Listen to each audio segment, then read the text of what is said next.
Larkspur City Council for March 4th, 2015. We're a few minutes late, just having to get a couple of things hooked up for the presentation, so thank you for your patience. Can we get a roll call, please? Councilmember Hara. Here. Councilmember Hilmer. Here. Councilmember Morrison. Here. Vice Mayor Way. Here. Mayor Chu. Here. Please rise and join me in the Pledge of Allegiance. I pledge allegiance to the flag of the United States of America and to the republic for which it stands, one nation, under God, indivisible, with liberty and justice for all.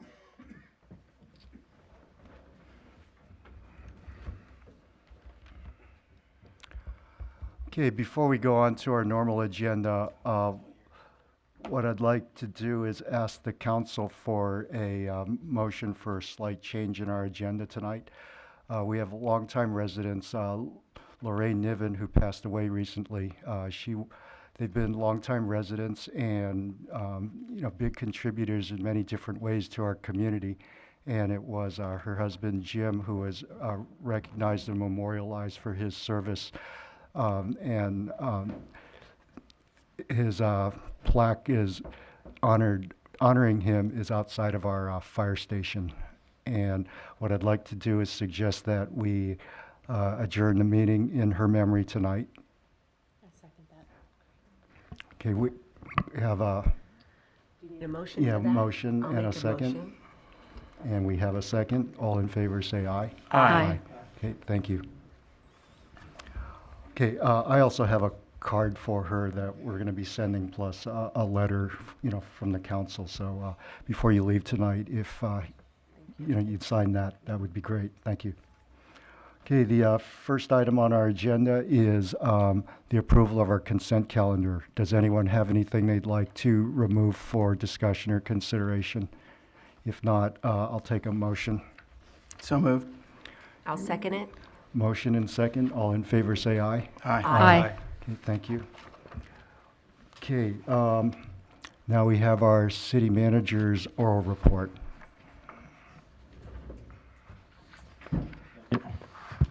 Thank you, Mr. Mayor and council members.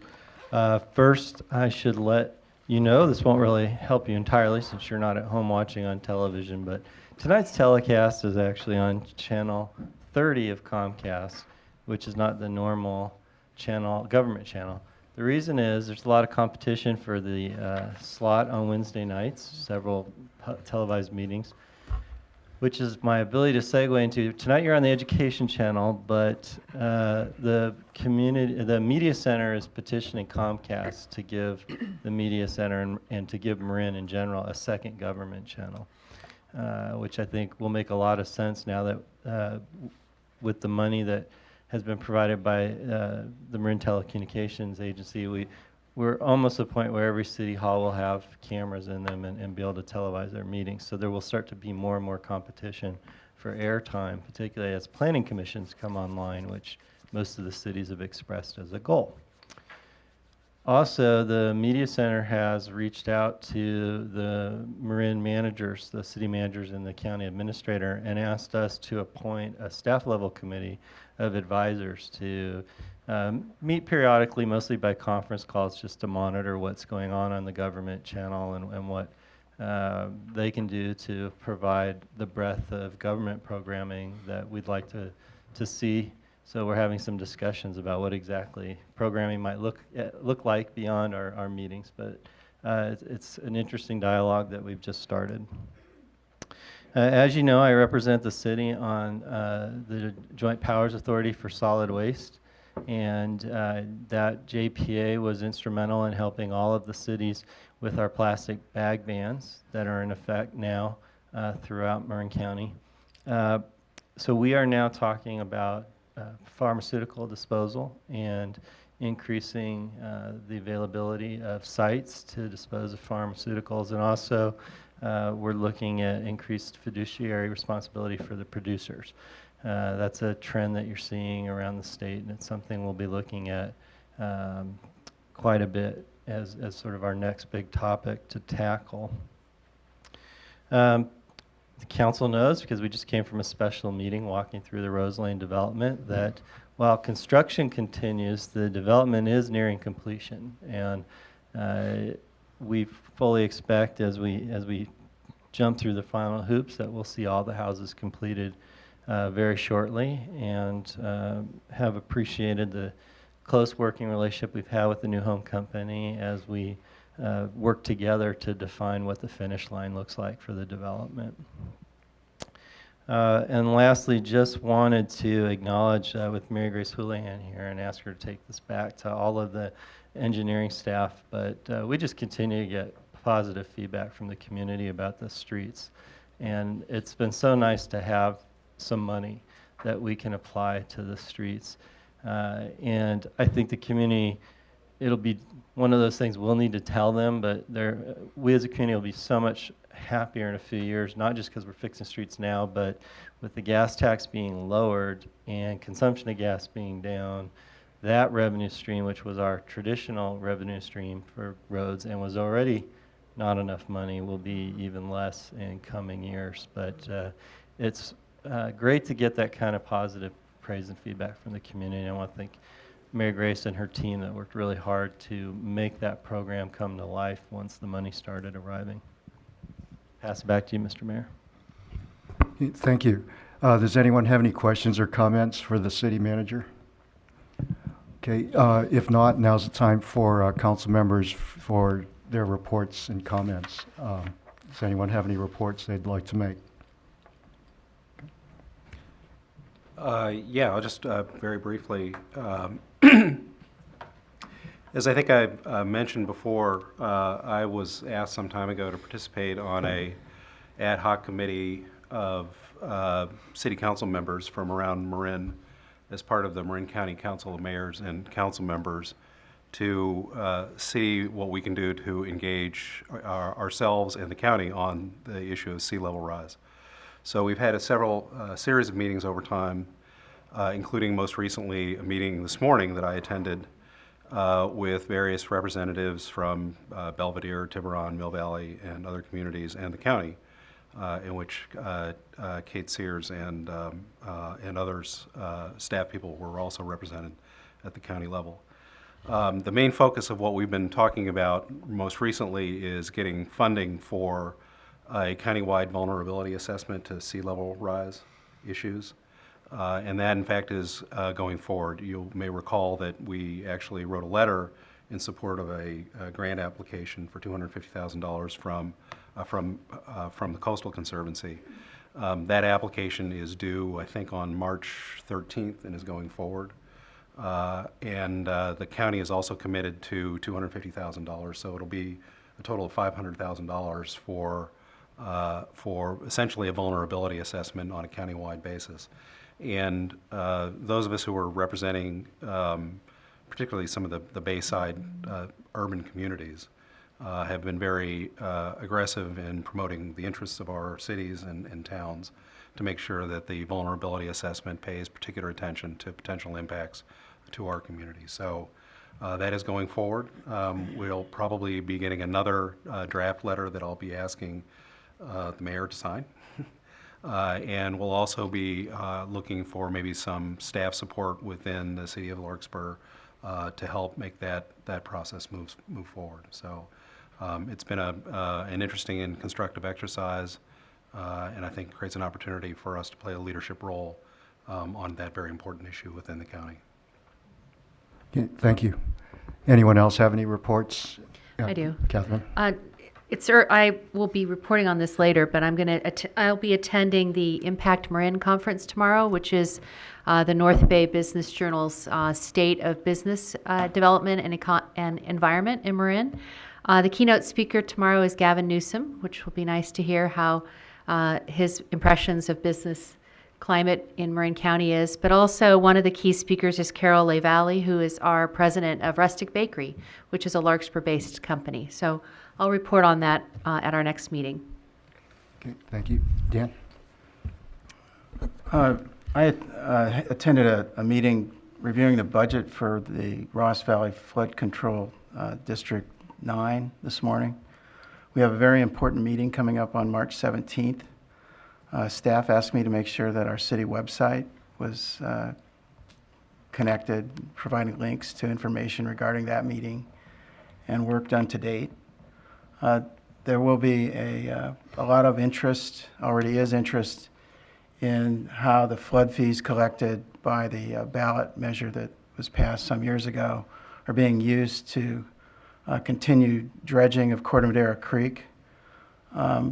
The budget review today made it very clear to me that the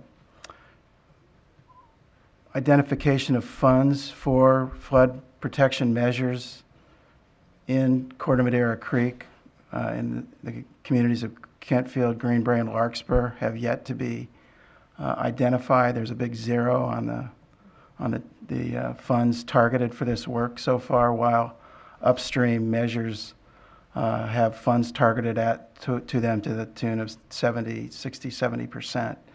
So there's going to be a lot of outreach needed for the communities of Larkspur, Greenbrae, and Kentfield, because I'm sensing that there's going to be a change proposed in the way that people perceive the dredging activities that they're used to seeing as maintenance. There's going to be an improvement project proposed that will likely change the way these activities are and flood issues are addressed. So I would ask our Public Works to work with flood zone staff to make sure that there's an information program in place well ahead of any decisions that might be made, and I'll help provide information for that in that regard. I just want to make sure that we start talking about this now. We may even request flood zone staff to come to our council meetings to give us the heads up on how the budgeting is going to affect this work. So I was made the hair on the back of my neck stood up this morning when I saw how the money was being moved and how I heard the activities described that may be proposed here. There was a lot of dodging of the issue and telling me that the way dredging is perceived now by the regional agencies is very different than it used to be. In fact, it's a four-letter word, they said, when it comes to how the regional agencies are seeing it. They also acknowledge they're working very close with Mary Grace and our Public Works staff on this. But I just want to make sure the community is kept abreast of any changes that may be proposed, because I don't want actions taken by the Board of Supervisors to take anybody by surprise. Many voters, many property owners are paying flood fees. They expect results to benefit them. So I want to make sure that the information is out there, and we're doing our best to represent their interests. Thank you, Mr. Mayor. Okay, thank you. Just one comment Yes. on that. I just want to thank Councilmember Helmer for advocating for our communities at this end of the watershed in that context. I think that's a very important thing to be doing. As you all know, that's an important issue for me personally. And I would really encourage creating an opportunity to have the flood control staff make an appearance here in one of our city council meetings in the near future to explain their thought processes for organizing that effort in the way that they have. We can work on getting that on the agenda. I will request it at the next advisory board meeting. Ann, do you have anything? No? Okay. I don't have anything either. So now's the time for public comments. This is a portion where we'll allocate 15 minutes of our meeting time for members of the public to address the council on items that are not on our agenda but within our jurisdiction.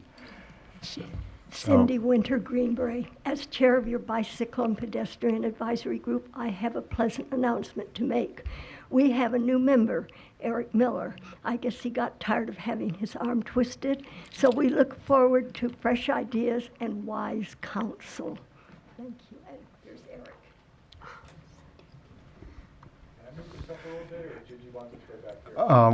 We'll need to keep that there unless you're able to move the mic up as well. It's probably more difficult to rearrange furniture at this point.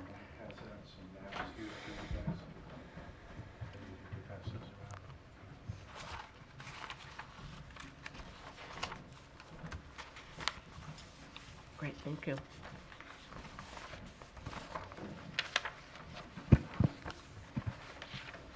Okay, good evening.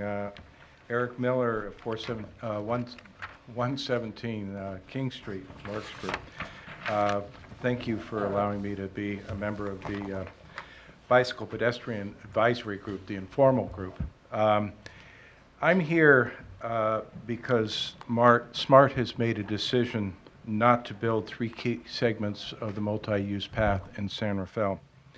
And as you'll all recall, tax measure Q, SMART promised the voters that it would build a multi-use path parallel to the train connecting the 14 stations, including the Larkspur to San Rafael station. I have a map there for you which shows the connections. Did I give you a... So the map sections, it shows the north-south greenway, and then it shows the segments in red that have been abandoned by SMART, and those are from Anderson to Second to Mission, and then the Port of Swallow Hill. And also, if you look on that map, it shows a photograph of what SMART's been representing to the voters, and that is a parallel bike path along the SMART route. That's what you see up and down the corridor here. At a recent TAM meeting, SMART Chair Junie Arnold read a prepared statement advising the public that SMART was abandoning the 3 key segments of the multi-use path, and instead the bike lanes are going to go on existing roads. Let me just quote from her statement. The segment between the Civic Center and Anderson will be fulfilled by routing through city streets. There is not room to accommodate one on SMART's right-of-way, and an alternative route will be completed by the City of San Rafael this year, by routing through city streets. This completes the bike path. The San Rafael has 45,000 people. Corte Madera and Larkspur have 25,000 people. We spent $27 million on the Cal Park Tunnel. We spent $15 million on the Central Marin Ferry Connector, and we're spending $20 million on the North-South Greenway closure project that's underway now. It only makes sense to put a bike path, a multi-use path connecting San Rafael and Larkspur. Completing the path will be critical to providing safe and separate alternate to cars and help alleviate traffic, especially on Sir Francis Drake, which is in a terrible state. Larkspur is a key stakeholder in this. So the Bicycle Pedestrian Advisory Group requests that Council adopt a resolution to SMART, urging, 1, that it put back in its plan the 3 key segments of the multi-use path, and 2, that it build the San Rafael SMART bike path at the same time that it builds the train extension to Larkspur. Thank you. Okay, thank you.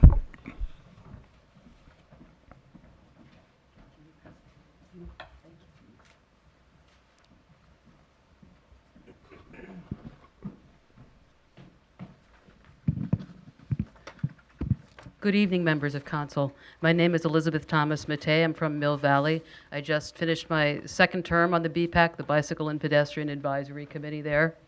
I would like to encourage you in the same way that Eric did to hold SMART to its promise to the voters. You have in front of you a comparison of Measure R from 2006, which didn't pass, and Measure Q, which did pass. You can, of course, read that at your leisure, but Measure R promised a combination of bike facilities, bikeways with partial funding. Measure Q, which passed with 70% of the vote, promised, it says, an ancillary bicycle and pedestrian pathway along the existing publicly owned Northwestern Pacific Railroad.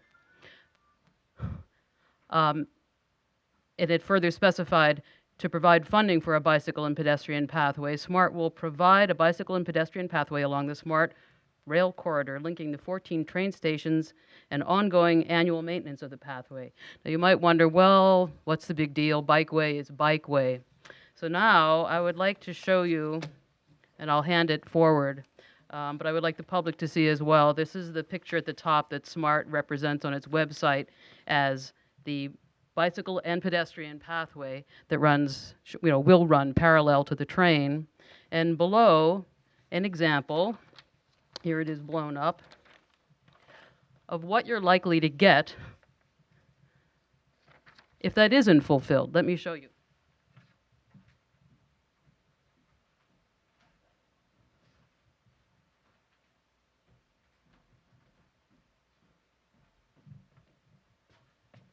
Those photos happen to be of the southbound Almonte Boulevard bike lane, starting around the Tam High Track and Field, where that ends, going toward Almonte. What drivers do is they want to get a jump on a right turn at Tam Junction, so they begin pulling in across the solid white line while the kids are, during the afternoon commute. That's when it's the most crowded, with nary a concern about children's flesh and bones being there. On one occasion, I was riding with the children. I wanted to see how it was working out, and a woman she just kept coming. Kids were saying, "Look out!" and we were being forced into the hillside.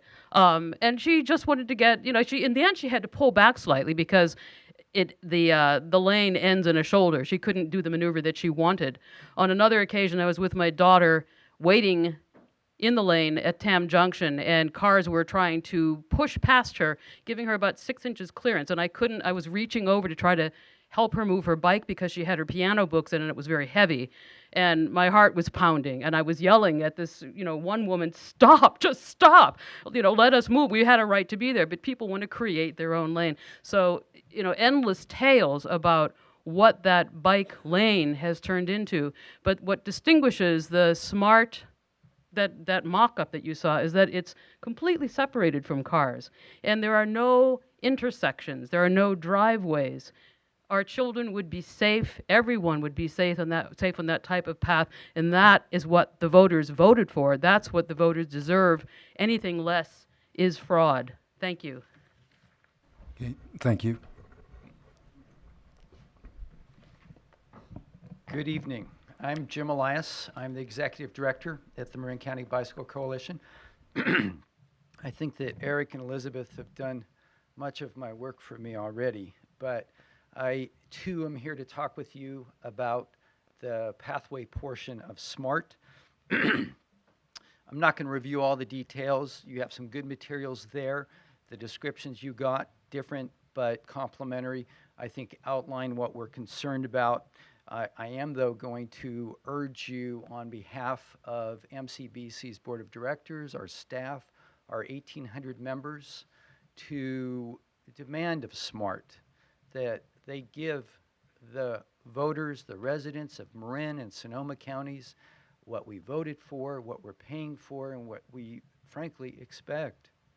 As you know, Measure Q identifies the SMART pathway as being a component part of the overall SMART project. The pathway isn't an add-on. It's not an incidental amenity. It's part and parcel of SMART's overall purpose. Measure Q passed in no small part because of the promise of a pathway. Building an unbroken multi-use pathway through San Rafael is critical to realizing the larger vision of an integrated bike and pedestrian network through Marin County. And may I add, if it's broken at San Rafael, the community of Larkspur and Corte Madera are left out. It makes no sense. This is not what the vision of SMART was presented as or intended as. So it's also important to note that the segments of the pathway currently at risk of being excluded are critical not only to the San Rafael community and to you, Corte Madera, but to some of the most vulnerable neighborhoods within the county. The SMART vision is to enable, not to disenfranchise these communities. Consequently, MCBC is asking of you that you adopt a resolution in support of SMART funding and constructing the multi-use pathway as was envisioned and voted for by Marin and Sonoma County residents. Further, we ask that you urge SMART to environmentally clear and to engineer San Rafael's 2nd Street to Anderson Drive segment now, thus completing this critical portion of Marin's north-south greenway. We look forward to working with you on this important matter. Thank you very much. Okay, thank you. Yeah, hold on. Do you Cindy, have can you? time for me? Yeah, I do, but Councilmember Haroff would like to ask a question. Oh, Jim Elias? Yeah. Oh, yeah, it doesn't matter. I just wanted to get some clarification and understanding, given the presentations that were made tonight, and the explanation that was provided by Supervisor Arnold for why funding was being withdrawn from these segments. It sounded like the explanation that was provided was that there's not a physical capacity along the right-of-way to provide for a bike line in these sections. But presumably, the planning for the use of the right-of-way at the earlier stages did accommodate that, and I guess I don't understand what's changed. Well, we don't really understand what changed either. The party line anyway is that there's a pinch point along Anderson, and that just isn't wide enough to accommodate the bike path. That makes no sense. There's also this inference that San Rafael has somehow analyzed all this and is cooperating with SMART. We talked to Public Works at San Rafael. They had one meeting with SMART, so nobody has investigated this, or they haven't brought it out to the public. How do we do this? It's industrial area down there. There's plenty of room to do that. So we're convinced it can be done, but that is the party line. That there's about a 200-yard strip that's called the pinch point that is fairly narrow, and it will take some work to get that done. But that pinch point existed when the planning for the utilization of the right-of-way occurred at the outset, I assume. Exactly, and we have engineered drawings from going back to 2002, SMART drawings, that show the bike path in there, and for whatever reason, it's not there now. And the intent given at that point was to engineer the pathway over that very section. Some of this almost warrants a walkthrough, and you can get a sense of why we think this is a reasonable expectation. Okay, thank you.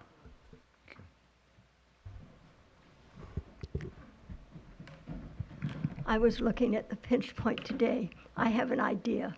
I have a lot of ideas. But if I can think of an idea, surely some of the engineers can think of more ideas. I have a feeling, I agree with Eric, that there's a bit of fatigue, and that perhaps SMART and the San Rafael City Council aren't putting as much energy into this as they should. They might hire a consultant, outside engineer. They might have some ideas of their own if they would put more energy into it. And as far as I know, at this moment, Patrick Seidler is the only one who's making some detailed engineering maps. Is that true, Eric? Because SMART has their own maps, and they're claiming that their maps show that it can't be done. But as you know, there are engineering concepts and more engineering concepts and so forth. So I just think it needs a bit more study. Okay, thank you. Does anyone else have any comments they'd like to make to the council? Okay. Could I say one final thing? Yeah, can you step up to the microphone, please, because this is being recorded, so I want to make sure that's captured. The engineering maps from when Measure Q passed say that it can be done with room to spare. And the other concern is that if it isn't done now, built in parallel with the train tracks, there won't be room later because of the problem of bringing in heavy equipment next to an operating train. Okay, thank you. Since you all spoke on the same item, being that this is not on the agenda tonight, we can't comment on it or have a discussion. But what we'll do is we'll see if we can get some more information. I know other council members probably have some questions and would like to hear more detail about this before an actual resolution is even considered. So, we'll have that discussion probably between the city manager, myself, and being that Councilmember Hilmer is our Transportation Authority of Marin rep and is the closest thing to transportation-related things. We'll see if we can get that put together. Okay, thank you for presenting to us tonight. There are no public hearing items tonight, so the only business item we have is to look at the design criteria for the Larkspur Library and Community Facility. It looks like you actually have some stuff for us to consider for approval, so I will turn this over to Public Works Director Mary Grace Houlihan. Good evening, Mayor and council members. I am very pleased tonight to be able to introduce our design team who has been working with the public of Larkspur as well as our technical and advisory committees as well as behind the scenes to help bring the Larkspur vision to life for the new community facility and library. So tonight I'm going to quickly turn it over to them so they can give us an update on what has happened so far through the public outreach process, where we are in the design, and what are the steps that are going to be moving forward. So I'm going to introduce the design team right now. Marcia Madam is one of the principals with Letty Madam Stacy, who is our consultant, and they have a team behind them. Greg Novikov is one of the principal architects. Christine Reed is with the office of Cheryl Barton. She's landscape architect lead. And Yuju No is also with Letty Madam Stacy and part of the architectural team. So I'm going to invite Marcia to come up and give us an exciting update on where we are with our facility.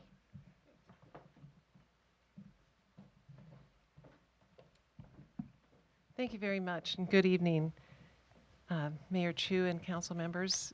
It's a pleasure to come and report on all the exciting work that's happened over the last 2 months. We've been very busy, and I'm going to try to go through quickly in the next 15 minutes to give you an overview of all that we've been working on. As Mary Grace said, we have really accomplished a lot in the last 2 months, and have had the opportunity to have 2 public workshops, which have been engaged in a lively discussion with over 80 members of the community. We have had over 400 respondents to the community survey monkey. We've had technical and meetings and advisory meetings over the last 2 months to discuss the project. And we've also developed the program for the new community facility, as well as analyze the existing conditions and the site conditions. And finally, over the last several weeks, we've developed 2 options just for discussion purposes with the community about how this program might fit on the site. So this is a quick overview of the schedule that we have. Here we are on March 4th. And we have concluded this first phase of our work, and we'll be moving into more detailed design work after this meeting this evening, once we get some decisions made on actions. And we'll be next meeting with a preliminary review with the planning department, and then working forward to May in concluding the design process with coming back to the City Council in June. The work that we've done has been really built upon all the great work that was done during the master planning process. So we've really been moving forward based upon that work. And I think the diagram on the left of the slide is really a good one to look at, that we really are joining these 2 components together, the library and community facilities, and creating one integrated community facility for the city of Larkspur. We've also reviewed in great detail the previous public comments from the master planning process and have taken into account all the great work that was done in the previous plan. There's some interesting things we found out about some of the community activities, the different sizes of buildings that were considered, and the diagram in the upper left I think is interesting in that it shows that this new community facility is really going to be a new component and a new asset for the city in a whole campus, a campus approach to different types of resources within Larkspur. The other component from the master plan that was really important to us is to understand the community's desire for a building that really embodies the character of Larkspur, that it's warm and welcoming and really reflects the history and the feeling of this community. What we've heard to date, as I mentioned, there's been over 400 respondents to the Survey Monkey, which is terrific turnout. There were over 80 people represented, different community members at workshops number 1 and 2. We've had numerous conversations with staff and presentations by others to the Library Board and the Recreation Commission. And this is a few comments that have bubbled up, some of the things that we've heard. That there's a desire for quiet spaces and separated from the noise and activity, a variety of flexible use spaces for different types of events, books, of course, emphasis on really maximizing the wonderful views towards Mount Tam and the Ridge, and integration between the indoor and outdoor spaces, and that the building should be light and airy with comfortable and small corners for intimate and nice seating. And of course, Wi-Fi access was a high demand. So I'm going to briefly recap some of the things that we learned at workshop number 1. And the purpose of workshop 1 was really to just ask the community about what they wanted, what they will do, and what they will need in the new building. We wanted to have an open dialogue and a discussion about what this new facility could be for the community. So these images and these lists were just some of the things that we talked about: places to read, places to study and learn, places to share ideas, of course, places for children's activities, places for group discussions and discoveries, accessible bookshelves. And in the community functions, we had interesting discussions about what types of activities were imagined both inside and outside of the new facility. And again, you can see a list of some of the things that were discussed. It was interesting to note in the Survey Monkey that 90% of the people said that they met in groups of 35 or less, and that over of the 400 people that were surveyed, only 3 required a space for a group larger than of 100 people. And also 70% of the people that were surveyed said that their groups met only once a month or even less frequently. So it was interesting to understand what scale of events people were imagining and how often they occurred. These are just some other images of types of activities that were discussed at the table that was discussing community functions. We also had a discussion group on outdoor activities, which Chris Reed led. And that was, again, a lively discussion of the range of outdoor activities that could happen, both at the entry plaza, more informal outdoor rooms, talking about a place to grab a cup of coffee, meet with some friends, have a quiet place to read. Again, open space, what kinds of activities might happen if there was a more open area. And then passive gathering, those quiet places to study or read or just have a quiet conversation. Another thing we talked about was, the scale of outdoor spaces, both the more private ones and the more public ones. And Chris led everyone through an exercise of imagining, say, what the Mill Valley depot, outdoor depot area looked like on our site, again, to understand the scale of the space. So it was a great night. We had a lot of great discussion and dialogue, and everybody rotated between the 3 tables of talking about the library, the community activities, and the outdoor space. So this next slide just shows a summary of the discussion points from the members of the community about those spaces. And I think, again, quiet places with nooks and crannies was an important one. Warm and comfortable, as we've talked about. Places for informal meeting areas, what someone called a huddle space, and also fun adult spaces. We like that one. In the community rooms, an an important point that came up was to think of these as flexible spaces, not meeting rooms, but spaces that can accommodate a wide range of activities. And that the connection to outdoors was really, really important to everyone. And that the rooms be right-sized and that they not be empty so that the spaces aren't dark. And in terms of the site, important features were this flexibility and multi-use, being really mindful of the microclimate of the site, about the wind and the sun and solar orientation. Drought-tolerant planting was discussed a lot, and this need for multi-generational space. So we got a lot of great feedback from everyone, and we have collected all those comments and integrated that into our design process. The Survey Monkey was incredibly successful, and I think one thing to note that was very interesting to us is that of the 400 respondents, it varied in age. 1/3 of the respondents were between 10 and 14 years old. 1/3 was between 35 and 55, and about a quarter was 55 and older. So it's really great that we had such a wide representation through the Survey Monkey. 25% of the respondents did not use a library, and that was interesting to find out why they didn't. And you know, the community program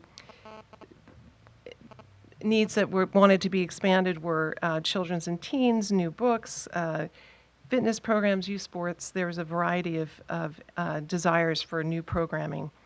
And then, of course, in the last list, what people really wanted to see was comfortable seating, study areas, meeting areas, cafe, children's library, and outdoor space and play space.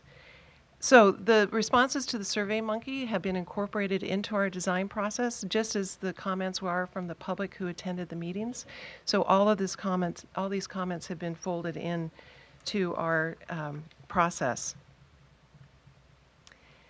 So from that, after the workshops, we began really working in earnest on the program.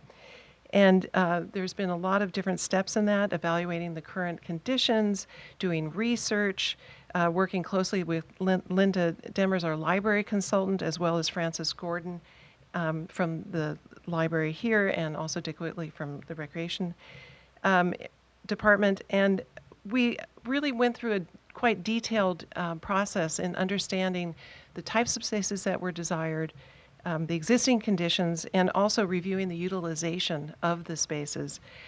Frances and Dick in particular, working with Mary Grace, came up with a very detailed calendar of all the programs that are currently offered and what is anticipated in the future to make sure that we help develop right-sized rooms and spaces.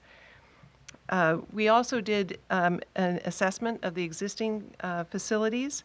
And just to highlight, as you all know, the library currently is too small, and there's some benchmarks listed here just in comparison with industry standards compared to the existing conditions of the library. The library's overcrowded, and the shelving is tight and too high. There's insufficient seating, limited technology, and a lack of meeting spaces and program spaces to even meet the current needs.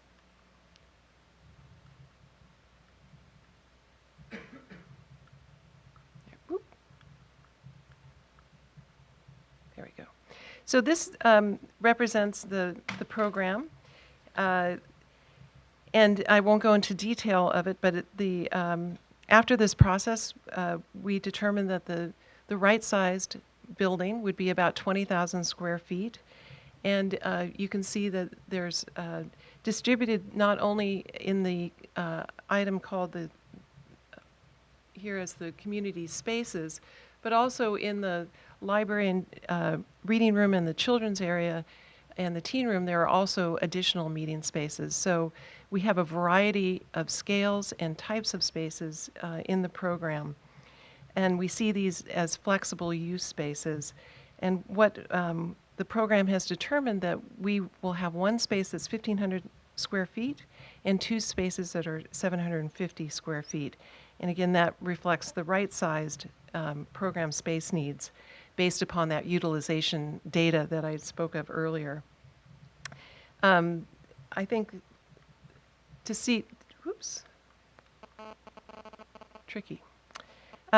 This is just a different way to visualize that chart of numbers. This is a visual diagram that just shows the proportion of space for each of the program areas.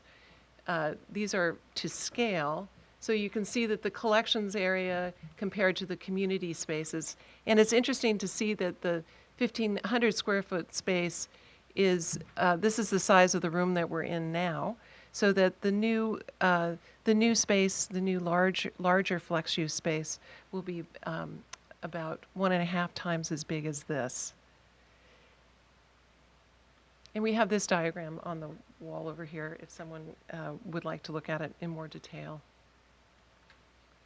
And then this is another way that we like to look at the program information. This is the way in which these spaces will relate to one another and what adjacencies they need to have and what flows they need to have, where the services, how they need to connect to the different parts of the library and community flex use spaces.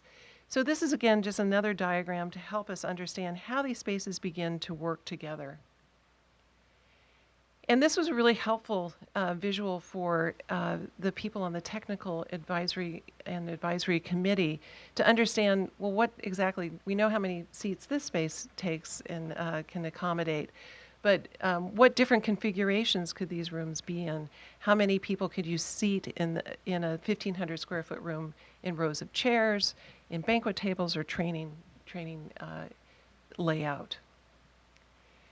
So that was our program process, and the next part of the work that we've done over the last 2 months is a detailed site analysis. And as was mentioned before, this is an amazing site at the crossroads of Larkspur, and also is going to be a great new component to this idea of the campus of resources and assets for the city of Larkspur, and has great connection to the Hall Middle School and to Piper Park and to City Hall. So it's really going to be seen as a new part of this collection of Larkspur resources. We've done a lot of analysis of the site, and we just had a great site walk. Many of you were on it, so I won't go through that in great detail, but some highlights are that we see that this site has incredible opportunity to become a new civic icon and have a really strong civic presence building upon the Lark and the town hall here, as well as the views to Mount Tam. And we think that this site positioned at the crossroads really is going to be a terrific design opportunity to make a new civic place. That combined with great solar access, those phenomenal views, which you can see to Mount Tam and to the ridgeline. We want to be mindful, as we talked about on our site walk, of the noise from Doherty and also any noise generated on site to the neighborhood. So we talked a lot about the access issues, wanting to keep the parking on this side of the site, keeping a strong civic presence and entry presence on the corner, but making sure that we have access to the site at a midpoint so we don't cause congestion. So the site character is something that we've been thinking a lot about, and the character and context for the new building. We're going to be looking for opportunities to create this new civic icon, but one that really sits well within the city and is appropriate to the architectural character as well as the history of Larkspur. We will be looking a lot at the Lark and the other icons within the city, as well as the history of the site with the Niven Nursery. And we think there's also the powerful history that goes back 4,000 years for this site as being a place of gathering for many, many generations and centuries. So with that, we've taken our input and discussion from the workshops. We've taken our data and information from the programming. We've taken our site analysis. And the next step that we took in leading up to workshop number 2 was to coalesce all of these different components, and we came up with 2 diagrams. And again, special emphasis on diagrams. We wanted to come up with 2 different ways, option A and option B, to just think about how these components will fit on the site. These are not solutions. They were really meant as 2 different options presenting a range of way in which the program, both indoor and outdoor program, could sit on the site.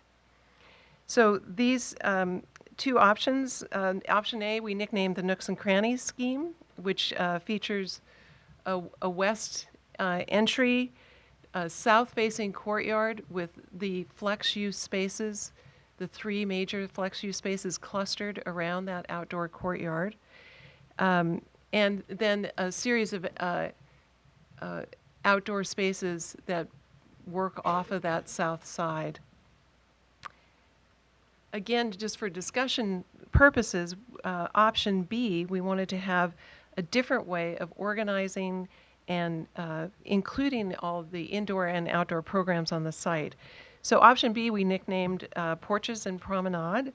And again, the differences here are a south-facing entry more closely related to the parking lot. The flex use rooms dispersed within the building, and having the outdoor space an interior courtyard. So again, we chose, and then more emphasis on a collection of smaller outdoor gathering spaces and covered walkways and porches along this building. So these were not solutions, again, just 2 different ways of looking at the problem and opportunities. And the purpose was to create a lively discussion, which we had at 2 tables. One table was discussing the outdoor program components and options, and the other table was discussing the building components.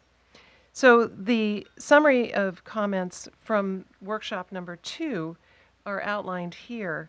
There were pros and cons to both, and I think the 2 schemes did what we set out to do, which was to get people to think in a new and open way about how these components could work on the site, and to have all of us come with an open mind about what the opportunities are. So everybody loved the outdoor rooms on the site. People thought that it would be interesting to consider two entries, one close to Doherty and a secondary entry more closely convenient to the parking lot. And also taking advantage of the views to Mount Tanum and the Ridge were universally loved, and that the outdoor areas needed, of course, comfortable tables and benches. On the building side, this idea of flexible spaces and flexible use spaces was really important. And most people gravitated towards clustering those outdoor spaces around that open south-facing courtyard, which was interesting. There was another overarching comment about creating opportunities for multi-generational engagement, which we thought was interesting and could occur both on the interior and exterior of the project.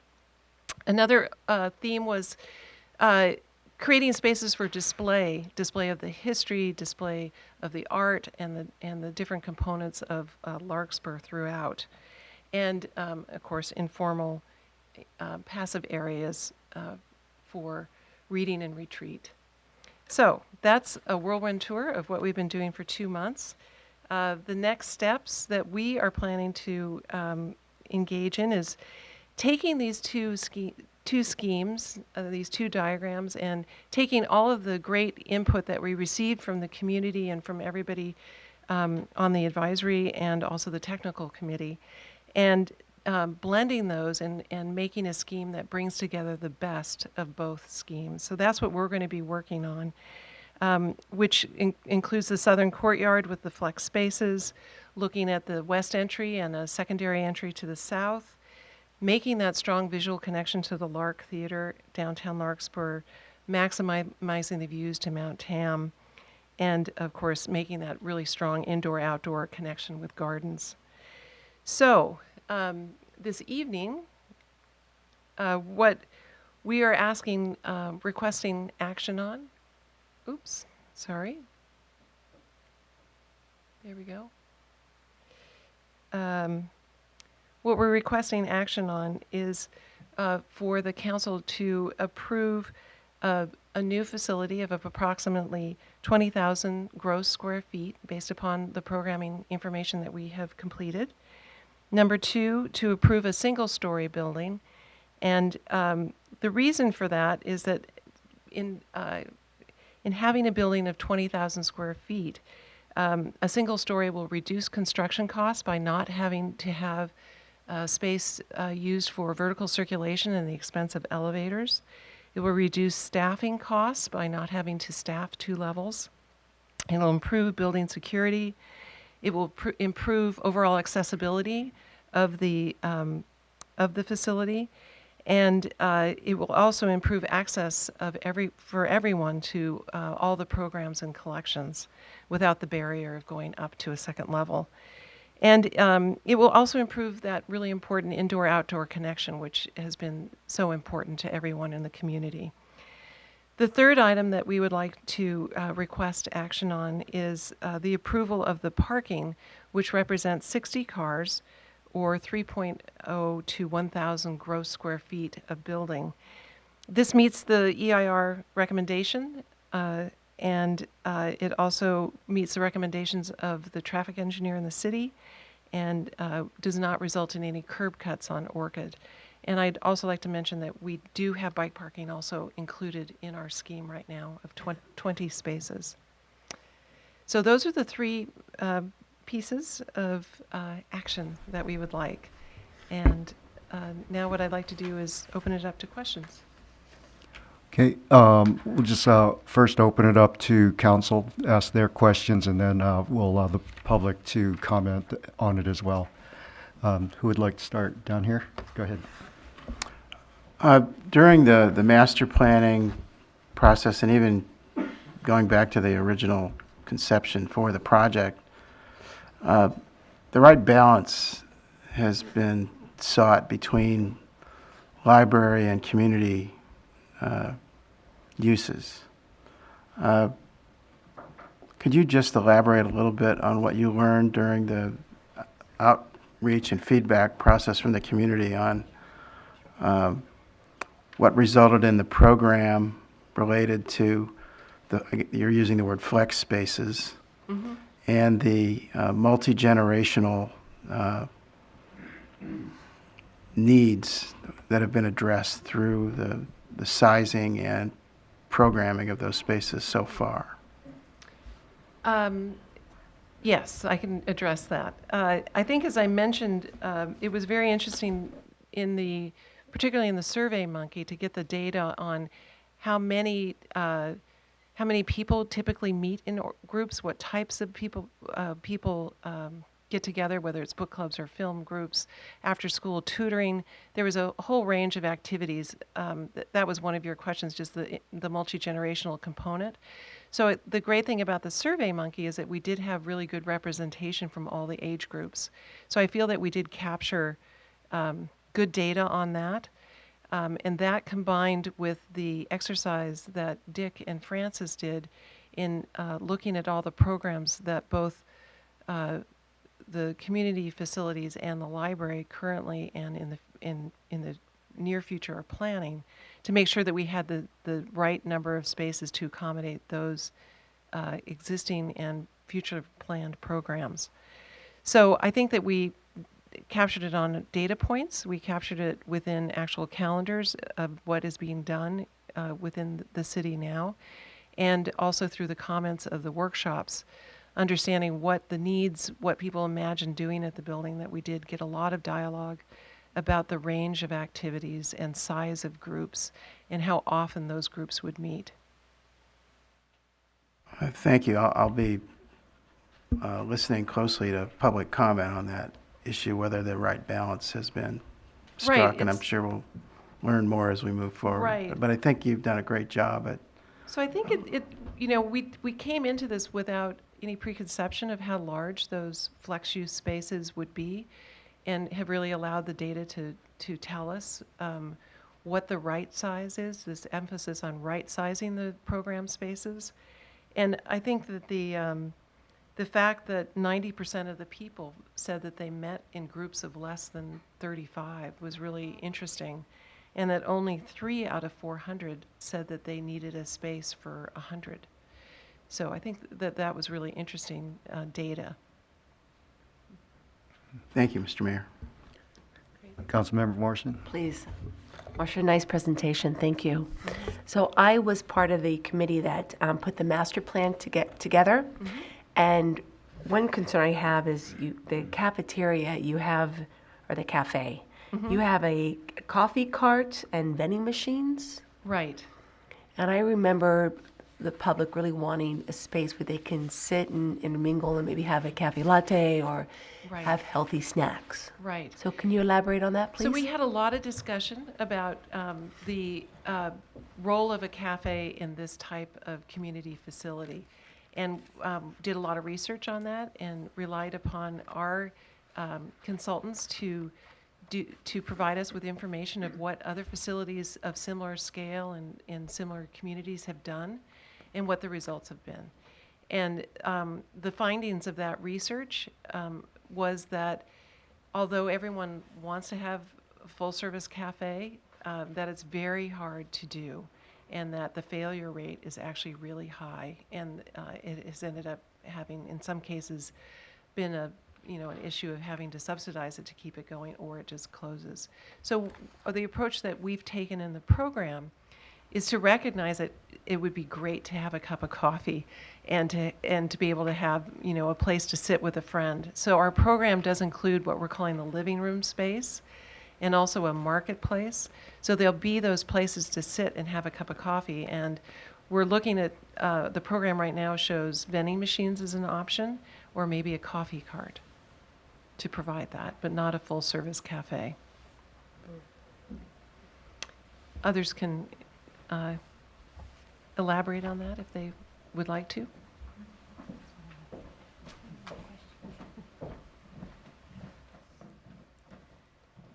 So this item was also discussed at the various workshops and what have you, and there was a lot of concern about not having a restaurant or anything of that sort, or something that would image a restaurant at the facility. There was a great desire to have this meeting space, a gathering space where you could meet someone, and some flexibility, but not committing huge space to a restaurant type facility. And what Marcia said, there has been a lot of looking into what would be necessary to support a full service type cafe, and they just really aren't successful. They really end up being, they do either end up being closed and the space is non-functional, or they are heavily subsidized by the agency. I don't remember a full service restaurant. They just wanted someone to go and have a coffee and maybe a cake or. So, if I may, what some members of the community who participated in the master plan process wanted was a full-service cafe, which would have some sort of type of kitchen. So there's a lot of space. One of the things that happens with any master plan process, whether it's for a building, whether it's for a neighborhood, whether it's for a specific plan area, is we tend to overprogram a little bit because we try to accommodate as much interest as possible. That's what happens when you're up at the 10,000 foot level. And now we're at the level where we actually need to start asking the tough questions of, if we have to pick and choose, what are we going to pick and choose? So your technical committee that's looking at all this material had to take a look at the actual space that has to be dedicated to a full cafe. It's pretty significant. And then on top of it, do we want to have something that we're being told has a 90-something% likelihood that the city would have to subsidize the operation? That would be our second consideration. And then the third consideration is, do we want our public property at Dougherty and Rose Lane to compete with private enterprise on Magnolia? And those were all topics that the master plan process didn't get into, because the master plan process, again, sort of up at the 10,000 foot level, and now we're really down in the details. So this discussion of providing some means for a vendor to bring a coffee cart onto the property and then having some sort of vending machine option is to balance what we know folks want to have some food and coffee on the property and the ability to consume it, or bring it in from our private vendors on Magnolia or in the shopping center next door, versus just all these other constraints that are in place. So it's been a healthy debate at our level, and I think these are some of the difficult choices that we're having to make. And I think the way we can accommodate the master plan discussion is to be sure that we keep the facility open to the idea that coffee and other food can be consumed on premises, and not make that something that we don't allow. Because I do think you're right, there was a loud voice that they wanted spaces they could, that folks could come together around a shared cup of coffee and something to eat. Okay, great. Thank you. Yeah, go ahead. Can I just build on that? I think we can start to expand on what the current, the words coffee cart might include. We have an incredible set of resources in Larkspur for freshly prepared items that are currently serving the region. San Francisco Airport, Union Square, and it's all made right here. I'm confident that we can creatively design a cart or a mobile pavilion or something suitable that would optimize both what has been requested and the program constraints. I see this as an opportunity to do something really unique and attractive for the location. I think something has an indoor-outdoor feel, something that has freshly prepared, constantly supplied fresh items. I really think this is a great opportunity for us to embrace, as opposed to think of it either or. I think it could be a both and proposition. So I'm very confident, but look forward to contribute to the solution. I only wanted to close, Councilmember Morrison, Mr. Neil Toff, your planning director, and I are the two staff people that have been in both processes, and we've been sort of serving as a historical memory. We both sort of went back and were peeling through notes and our memory of what those discussions were. I really feel we can accommodate what we heard during the master plan process along the lines of what Councilmember Hilmer's saying, probably with the exception of one thing. We did have high school kids come speak to us during the master plan process, and they wanted a cafe to perform in front of an audience. I don't think we can accommodate that. We may be able to offer a place for them to perform, but they really wanted that cafe setting where people were sitting in dimly lit room drinking coffee and listening to them play music. We probably can't do that, but we can do a lot of the other things. We could probably please them too, but it'll be a different setting than they imagine. Councilmember Way, you co-chaired this process. Would you have Sure. any questions or comments? I actually have a few, but most of my questions have been answered in all the meetings we've had as a group as part of the advisory committee, which Councilmember Morrison and I sit on, so appreciate that. But one thing, sort of a short question earlier, 25% of the gross is non-assignable square footage. Can you just tell me what that is? Is that storage rooms or closets? Right, or- it's those things that aren't specific program areas, like circulation, I see. mechanical spaces, telephone closets, IT closets, Okay. all those little gnarly things that take space. Okay. I sort of thought that, but it's 25%, so I was trying to Right, figure but out. it's circulation space to get to Mhm. those different program areas, corridors or passageways. So my actual question is about Nooks and Crannies, option A, and the View Garden, which is kind of in the section towards I would say, the east side of the building. I have the other, yeah, there you go.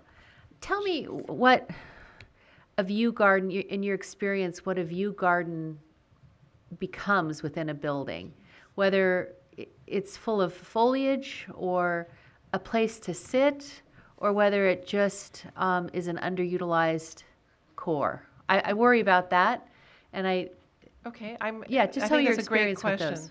And again, since these are diagrams, it's hard to understand what those might feel like and be in reality. So I'm happy to paint a little bit better picture. And Chris, I'll have you join in and talk maybe about the landscape component.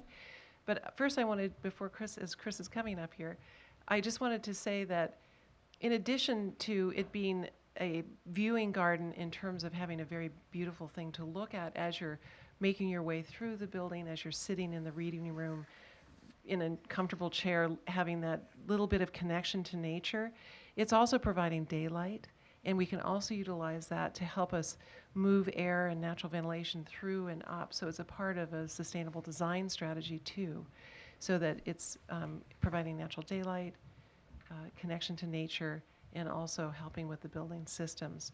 And then it's also providing beauty through the landscape. I'm just looking at that to sort of think about whether, and I don't know that square footage of what that view garden footprint is, whether in experience with other buildings that have that, whether it becomes not a well-utilized space or that space can be used by more of a book collection. You sort of hit So- the nail on the head. Yeah. And we talked about this a Okay. lot. And, you know, each of the schemes had what we called view garden and what we called outdoor rooms. And so outdoor rooms was a component that functioned more like a courtyard with seating and were occupiable spaces. And the view gardens were meant to be more passive and more planted. But I think you're right. The fault of this scheme was that's a pretty big space to give over to that. And that the challenges just of the drought, drought climate, just getting it to, do you want to really pump irrigation in there to make this lush, verdant green? That would be lovely, but does it need to be that scale, or could it be, could it function in a smaller space? And we're continuing to talk about that internally. I think there's opportunities also for achieving some of the light qualities. Maybe we could call them light gardens. They don't even necessarily have to be planted, but they're ways of bringing light in and engaging natural sunlight with some of these interior spaces. So one of the benefits of option A was that the outdoor room was south-facing. So I think it's much more achievable to have verdant green growing where it's getting the sun. It's more challenged on the north sides, or where you have little slot spaces in the building to get enough light in to support planting. So I know this might be getting down into the weeds, which I hope a view garden doesn't become weedy, but when I'm thinking, what is that square footage, or is this still, we're getting? I think, I don't know what it is Okay. off the top of my head. So we're too but early for that. Just, as I mentioned at the end, these were not really schemes, they were Yes. ideas. Okay. And so what we're doing is trying to bring the best of both together. And as Chris said, what the size and configuration and shape of that reading room and access to light and nature is one of the things we're going to try to be pulling together the best of both schemes. Okay. So we'll get back to you with more detail Great. on that. But it's a good point that there's always a trade-off. That connection to light and nature is really wonderful, but you could fill it with stacks. Mm-hmm. Or some other use of the programmatically. But then you'd have to put more electric light in. Right. Because you wouldn't have the daylight. So there's always trade-offs. So my third question is that in all the libraries I toured, most librarians and recreation directors said they never had enough storage. So how do the library technical definition on here, is that what we consider mostly the storage space, or do we feel like we have enough storage space? Well, there is assignable storage space to each of the flex rooms. Oh, there for are, one okay. thing. So we did add that to the program based upon our conversation with the advisory committee to make sure that we had really fine-tuned that and not just assume the grossing factor will be enough. So after that discussion with our advisory group, we did add specifically storage space to those uses, as well as they are a part of the technical requirements for the library. So I think that we've got a handle on it, and we'll continue to look at that as we fine-tune the plan. Thank you. Yeah. Just one question related to that. The view garden, or I'll just say outdoor room. One of the most, This one? well, or this one? any version of it, any size of it. One of the most interesting things about living in this particular location are having spaces that are neither indoor or nor outdoor, something that might even have a flexible covering that could be covered or uncovered as things permit. I think those kinds of spaces, although it's not a covered porch, I think that those are often the most interesting places in a building. So I would hope that we could keep this idea of outdoor rooms or something kind of in between indoor and outdoor as part of the program. And I think it may end up becoming a very defining feature of the building and maybe the most popular part. So I can see myself sitting under a shaded canopy reading or talking, or that might be the most preferred place to be in the building. Oh, no, I agree with that. We're not for discussion yet, or, yeah, we are, I guess. No, I'm just. I think I'm just referring to the area that was a view garden, which would not be an accessible space, in my understanding. But the outdoor spaces that can flow indoor to outdoor, I think can be fabulous, because I've seen that work very well in a lot of different buildings. I was just more concerned about the one that was just to be viewed. Well, maybe but if we figure a way to use the view garden, there might be some added value. Might just be a smaller scaled space. Okay, we're still working on it. Councilmember Haroff? Just one question. I kind of understand the functionality of the flex space component, the multipurpose rooms, for non-library related programmatic uses. And I'm wondering if you can comment a little bit on how those spaces can be, or how you envision those spaces could be utilized to support library functions, in addition to other programmatic uses. So that's a great question, and one of the discussions that we had within our working groups was making sure that all of these spaces are designed in a way that they meet the technical requirements, but they're also flexible enough that they can be used for different things throughout the day. Because again, using these resources wisely so that it could be the teens could come into, say, one of the smaller meeting rooms here and have tutoring sessions or an SAT class in the afternoon. But perhaps during the day, Francis might organize a reading in one of those flexible spaces. And as we know, the children's programs right now, it's a total challenge for Francis to find square footage to do those children's programs. So embedded in the program, in the children's area, is a space that can be used for small storytelling. But these spaces, if there's a big program during the 10 a.m. in the morning, that could be, those flex spaces could be used for a larger children's program. Okay, so obviously you have given some thought to that, and that's good. Right. So would the design facilitate those, or how would the design facilitate those uses? Would there be rooms that would be in close proximity to the library, or a room that would be utilized for? I'm sorry? I'd like to answer that. Oh, yeah, sure. It might help, Marshall. But so at 4 o'clock today, if you'd walked into the room you're sitting in right now, you would have walked into a children's theater. This room didn't look like the council chamber at 4 o'clock today. And the folks who set up that theater for the children today, it didn't matter.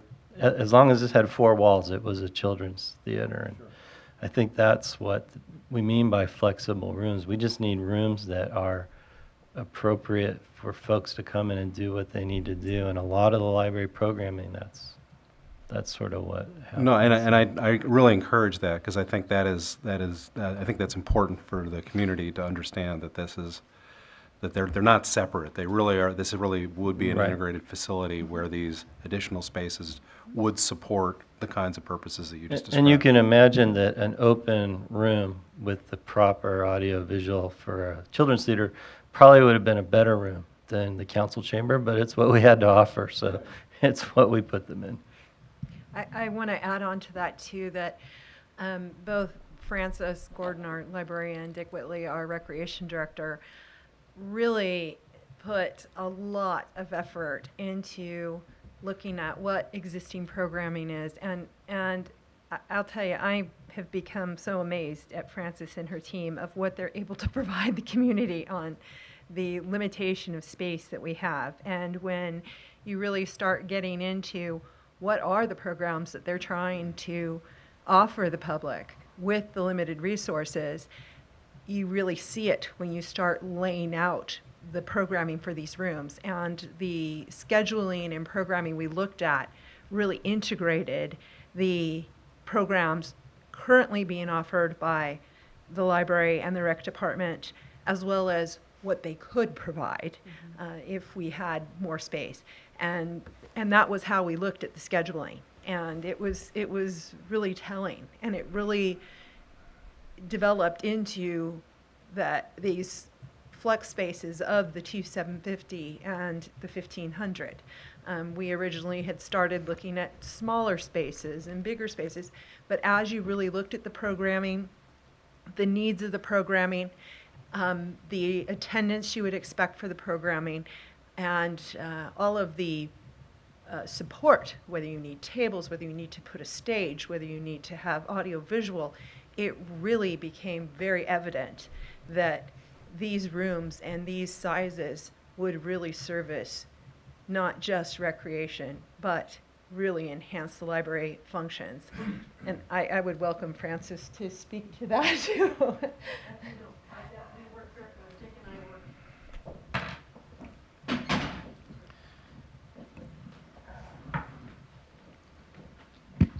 Francis Gordon, Library Director. Dick and I worked very closely imagining. Mary Grace said, just imagine. Don't be constrained by walls, pricing, or cost quote, or whatever. And Dick and I imagined the types of programs we could do and what size would accommodate it. And very few of the programs were for a room that facilitated 300. It was the larger programs were 100, and the smaller programs were 30 to 60, Dick. So that was key. We were guided to make sure that these rooms weren't just, they didn't belong to one or the other. They were shared, and that we could also have some smaller programs within the library space. But some of our programs, like the Books and Babies, bring in 65. And then we have a stroller central outside, and these strollers are two-tiered. So if you saw it this morning, it was amazing. The whole, right by the bench there in the parking lot, was a line of strollers. So I think that there's been a lot of discussion and dialogue and a lot of thought put into the sharing of the rooms. Well, that's very helpful. I think that's really an important part of the story that the community needs to hear, and I appreciate that.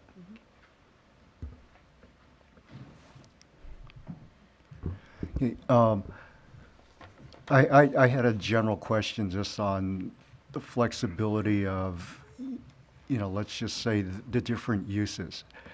Pretty much what reflects in your space plan is how we look today. I think a lot of comments have come from the public, and, I've also expressed it to some degree, is that let's say we go 10, 15, 20 years down the road, and, you have a different composition of, how many books that you keep. Is it going to evolve away from being a book repository, the library, and more towards a media center? We don't know. But also you have this collaborative process within the county where you don't necessarily need to keep, multiple copies, at every library because of how quickly you can distribute, the books from one library to another, usually within a day. So how are you going to incorporate, say, the design of what is going to be your library circulation book repository so that it could be potentially used as a different use later on? That's a really good question, and something that particularly our library consultant in Francis has spent a lot of time thinking about, understanding what the needs of the collection are now and in the near future, and then trying to vision forward into what this space could be used for as, technologies change, demographics change. So I think that is something that's been important in our thought process. So although we can't look in the crystal ball right now, what we can do is create a building which inherently has flexibility embedded in it, so that the systems and the way that we organize the flow of the plan and access to daylight and all of those things will help us create a building which can change over time. We think that that's really important, and also a really key sustainability strategy, that any building that we build now needs to have be made for the long term and durable, but have systems and strategies embedded in it that it can change over time, because if there's one thing that we know is that things will change. So although I can't tell you if we will be, there probably won't be DVDs on the shelves in another 5 years. 1 year. 1 year. So things are really changing rapidly. But I think the one thing in our conversation that is consistent is that people want to come together. People want to be together. They want to have a place to come and have community, whether it's in an organized program or just sitting in a sunlit chair near a garden. They really want to have community. And so that's the type of thinking that we're doing, and the type of flexibility that we're embedding in our design process. Okay, my second question was just more planning related, so maybe it's for Neil.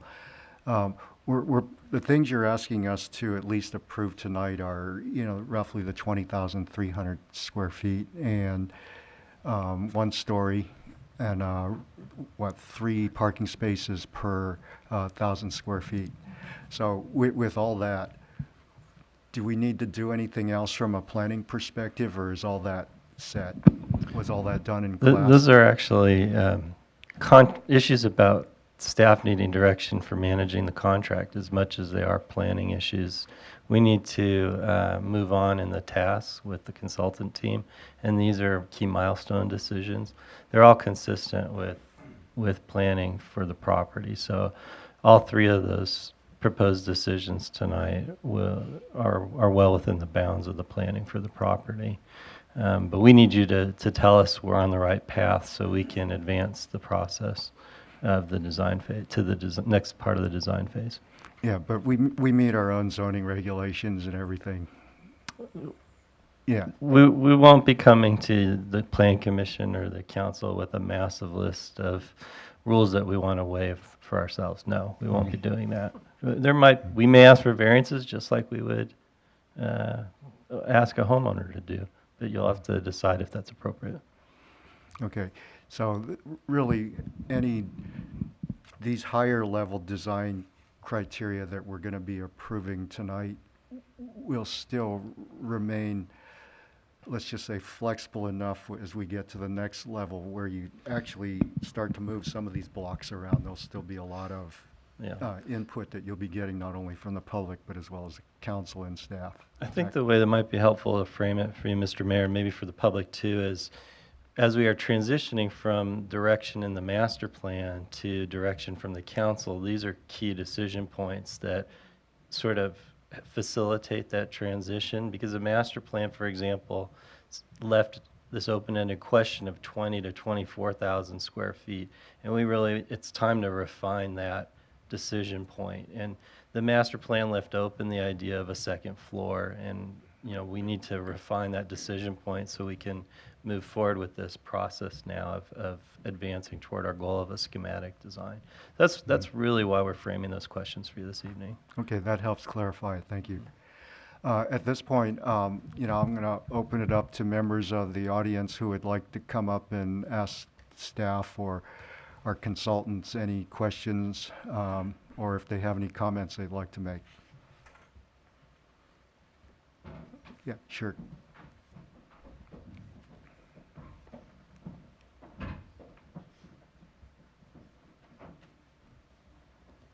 I'm Larry Way from Larkspur. I just wanted to raise a question about the lighting, because I've heard it said, people have pointed out to me, and I think my own experience is along the same lines, that direct sunlight getting into a library interferes with the function of the library. You're most comfortable reading in muted light. If you're reading in muted light and there's a direct shaft of sunlight coming right into you, right in front of you, even if it's not on you, your eyes will be confused at trying to accommodate for here this lighting, and you kind of look up to look at the sky and get a better idea, and your pupils go way down, and now you're waiting. It's a sort of an uncomfortable and unnatural way to read. The second thing about, direct light, it's direct lighting. It's not indirect sunlight, but direct lighting is so bright and so different in its intensity that compared with these, that your brain is kind of confused back and forth. So that, to me, that's a, I'm trying to make a question. It's a statement, but it's a question as to how you would factor this in. The other thing about the direct light is that the minute the sun changes and the direct light is hitting your computer, you can't read the screen. So suddenly you've got to go to another part of the library. So those are just two ideas about the lighting. Yeah, go ahead, Marcia, you can address that.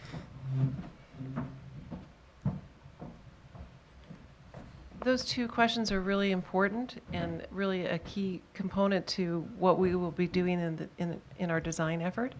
And just so you know that we take daylighting and glare control and comfort really seriously in our designs, because that's absolutely critical, particularly in a library space or a reading space, to be able to not have a glare condition and to make it as comfortable as possible.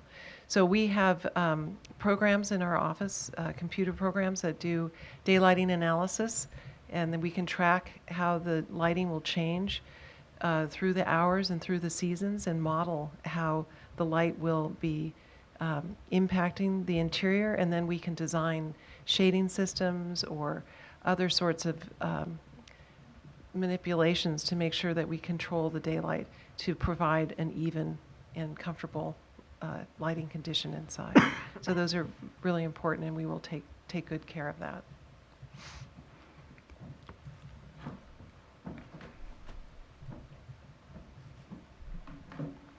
Cindy Winter, Greenbrae. I'm looking at the bike rack placement, and the Larkspur Bicycle and Pedestrian Advisory Group has very specific ideas about bike racks, and Dwayne Price and I, who's also on the advisory group, he and I worked together to put Larkspur's racks in a number of years ago. And I'm wondering if it would be all right with the city council if I communicated directly with Marcia, because I'm not sure that 20 spaces will be adequate. And I'd like to know exactly the configuration of the racks too. The good part that I see is that there is room to expand and put more bike parking in, so that's real nice. And I would like to send Marcia the memo I wrote about 2 years ago, which analyzed how many bike parking spaces I thought we would need to start with, and I'm sure it was more than 20. Would that be all right? Yeah, and can you also copy council members Morris Mr. Mayor, Way? it would be much and- better to communicate through staff, not through Okay. the consultant, please. Mhm. Should I So, communicate with? I think Mary Grace Okay. would be. Okay, well, tonight we also have the unique opportunity to get a view from youth. Would either of the Hall Middle School students like to comment on what they'd like in a library? Yeah, wake up, Luca. Okay, maybe you can think of something. Would anyone else in the audience like to comment or ask questions of staff or our consultants? Oh, yes, please.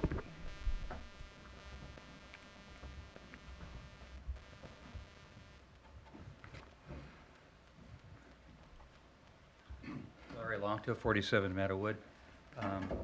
I just wanted to address the second point that you've been asked to approve tonight about the second story, pardon me, about there being no second story, about it being a single-story building, and I have no problem with that. But part of the discussion here tonight is trying to look into the future and have a building that is adaptable to change in the future. And the discussion is what happens if books aren't here and how can the space be reconfigured. I think you ought to think about what would happen if this becomes a tremendous success. And the example to think about is the Belvedere Tiburon Library, which expanded after a relatively short period of time. If this becomes really successful, the site won't accommodate, I mean, in my view, the architects can answer this better than I, but I don't think there's enough additional space around to move laterally or to put another annex, if you will, to the existing library that would be built. So I think you have two choices if that success were to happen. One would be to build a second story, which you're not planning for now, or the other would be to try and find another site and build another, like a library branch in a different location, which would be entail its own costs and expenses that I think would be pretty high. So what I would suggest, I'm not an engineer, I'm a lawyer, but it seems to me that, and I've talked to other people about this in the past, that designing this building in a way so that it could accommodate in the future a second story, if it becomes a successful project, would be worth the additional investment today to allow that to happen. Again, I think if you think about Belvedere Tiburon, that became a tremendous success in a very short period of time. And I think because this is not only going to serve Larkspur, but the entire Ross Valley, I think you're going to find library use going way up and the demand for library services and programs and recreational programs as well also increasing. And I think you need to think about how you would accommodate that in a spatial sense. And I think the only way to do that I can think of would be to allow for the possibility of a second story by putting the right engineering into the foundation and the support in the building that would permit that to occur, so you don't have to redesign the building and spend a whole lot of money retrofitting it at a later date. Good suggestion. Thank you. Okay, thank you. Anyone else like to comment or ask questions on this item? Okay, well, there'll be other opportunities. Tonight we're only focused on, higher level things. You've already heard the space, the single story, and parking.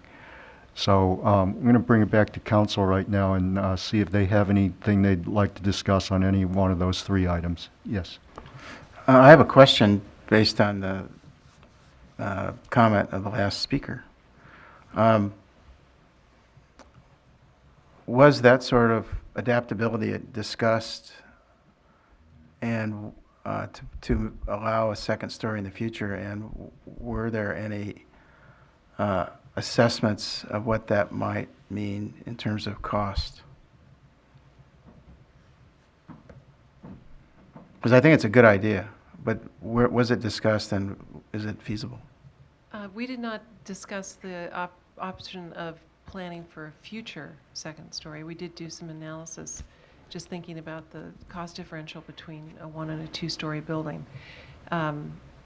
So I think there's certainly something we could explore, but there are some complications with that in terms of how the structure and the roof structure and the roofscape, if you will, the form.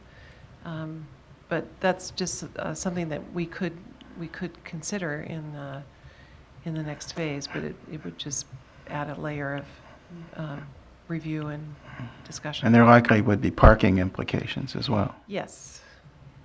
So I think the idea of future expansion is one that we as a group haven't really discussed beyond the current program of 20,000.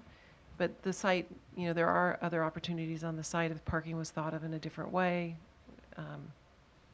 It could be, it might be something good to include in our next discussion. Question of the city manager. Could we give adequate direction tonight and allow for looking at the adaptability of the building relative to cost, et cetera, and still provide you in a timely way the needed direction?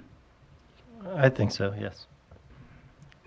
I would, speaking for myself, I would like to take that path. Agree.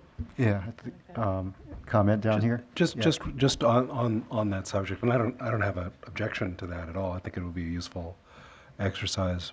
At the same time, one of the appeals of the inclusion of the flex space in the building as it's currently proposed, I assume, would be it could accommodate changes in terms of overall utilization if the library gets used more than it's expected to now, or if the other programs get used more. Yeah, it seems like you already built into the design of the project with those flex spaces, opportunities within the framework of an existing structure that's being contemplated to maybe make some of those accommodations for expansion anyway. Correct, and certainly flexibility in changing of use. So I guess the question would be, if one were to imagine an expansion, what scale would that be? How much would it be? How much of a footprint would it take? There's a whole host of questions that this raised that makes things complicated. And then one other thing that we have all been talking about in our working session is the importance of this being such an important civic building, and these spaces being ones that have, large meetings, and the reading room has, a fair amount of square footage, that we really want these to be inspiring volumes.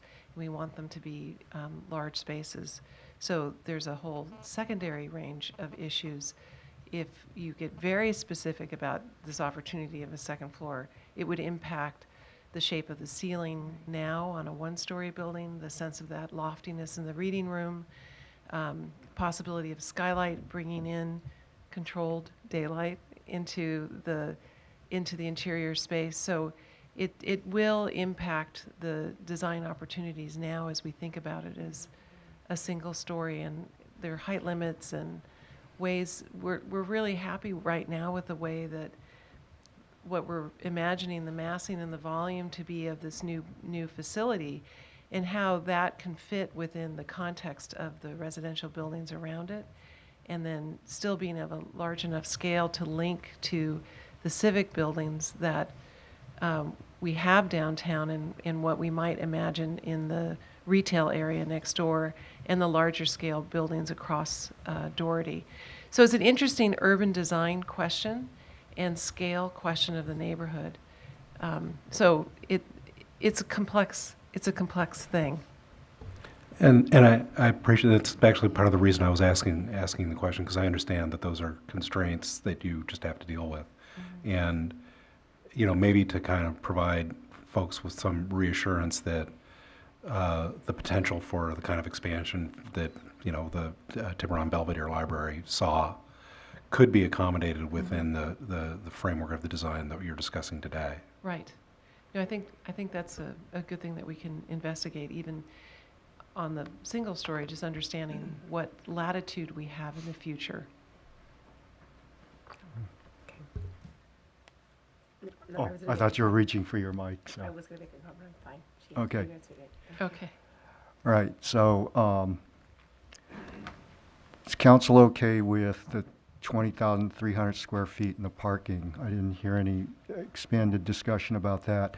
So really what we're asking staff to do is just to incorporate some additional consideration, at least to research what it would take for the potential expansion to a second story, possibly in the future. And I think the reference to program would be range of scale as to what took place at the Belvedere Tiburon Library. So, yes. Oh, go ahead.